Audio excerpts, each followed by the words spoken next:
In this activity, we shall demonstrate how the buoyant force or upthrust changes based on the density of liquid. For this, we need an egg, glass of water and salt.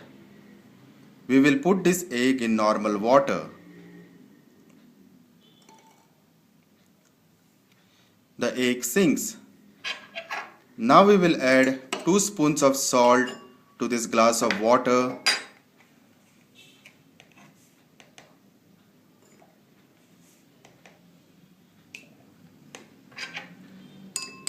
and stir well.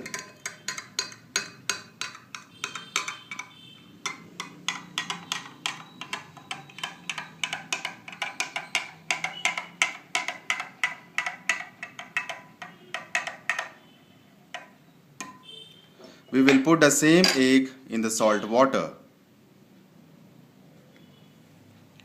The egg floats. When we add salt to the water, its density increases and it exerts a greater buoyant force as compared to the normal water, and hence the egg floats. So in this activity we can conclude, as the density of liquid increases, the buoyant force also increases.